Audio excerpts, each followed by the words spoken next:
Hukum sepatutnya tidak pandang bulu, harus ditegakkan sejak hilir hingga ke hulu. Namun selalu ada yang merasa di atas segala aturan, mereka yang memiliki modal untuk menyiasati keadilan. Drama demi drama terus diciptakan, tarik ulur politik seperti sengaja dipergelarkan. Meminta harga berupa kegaduhan yang berlanjut, menghabiskan energi sampai berlarut-larut. Sangat meletihkan, mengikuti polemik tak berkesudahan, sedang menghadapi pengadilan ia sangat enggan. Buktikan saja jika memang tak bersalah. Jawablah segala tuduhan dengan gagah. Rakyat sudah bosan dengan permainan, jangan biarkan Indonesia jadi panggung dagelan. Institusi demokrasi teramat berharga, hanya untuk melindungi sang papa. Masih tersisa opsi sembunyi atau melarikan diri, namun percayalah, keadilan akan datang hari ini atau esok hari.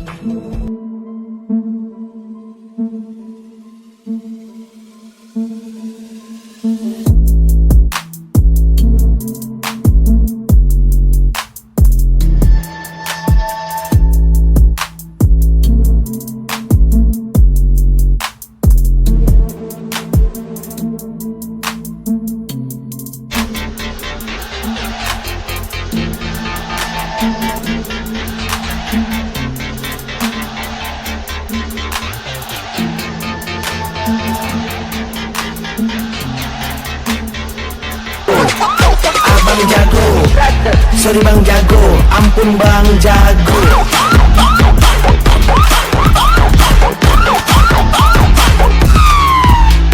Kepada Tuan dan Puan, para anggota DPR yang terhormat, apa kabar hari ini? Sepertinya tak sebaik biasanya. Sama, disebutkan begitu. Kita semua memang sedang diuji.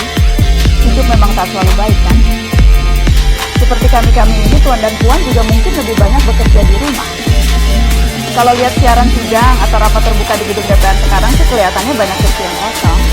Tapi biasanya juga kosong kan ya? Tuan dan Puan anggota DPR yang terhormat, saya perhatikan parlemen negara lain fokus melawan corona. Tapi rasa-rasanya isu-isu yang keluar dari Senayan belakangan kok kebanyakan tidak terkait corona ya? Kami malah membaca DPR bersemangat membahas isu-isu lain. Contohnya, rancangan undang-undang cipta kerja yang banyak ditolak karena dinilai mementingkan kepentingan investor di atas kebutuhan pekerja. Presiden Jokowi pekan lalu sempat menyatakan pemerintah dan DPR menunda pembahasan salah satu klaster di rancangan undang-undang itu, klaster ketenagakerjaan. Ini untuk memberi kesempatan mendalami substansi dan mendapat masukan dari banyak pihak.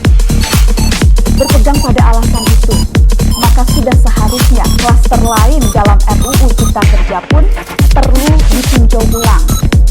Karena yang lain juga bukan tanpa masalah, terutama dari perspektif lingkungan dan keadilan gender.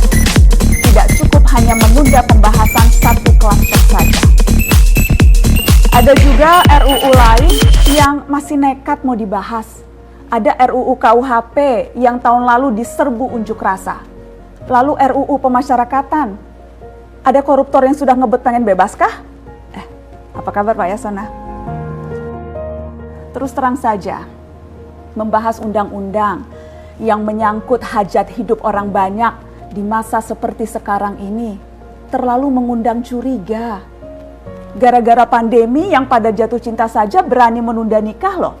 Ini kok DPR buru-buru banget kayak lagi kejar setoran?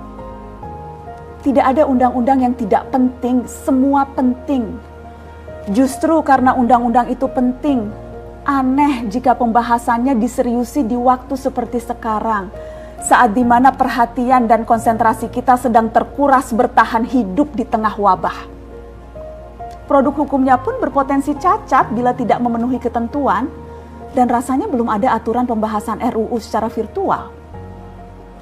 Jika ngotot menuntaskan Omnibus Law, atau RUU KUHP, atau RUU pemasyarakatan, jangan salahkan jika ada yang menilai DPR tidak menjadikan perang melawan corona sebagai prioritas.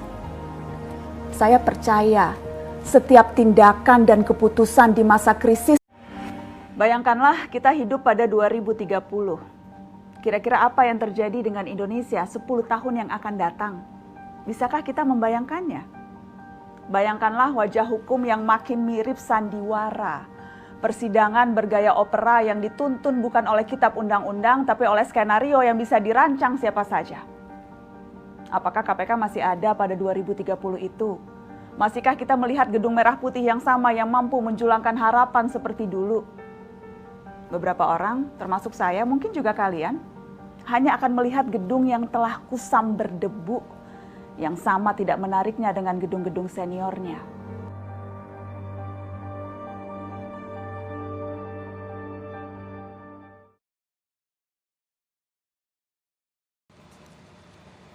Halo? Baik. Terputus? Baik, terputus. Saya pastikan teman-teman yang menonton Mata Najwa, saya pastikan terputusnya karena kendala teknis, bukan diputuskan atau bukan saya mematikan. Life becomes so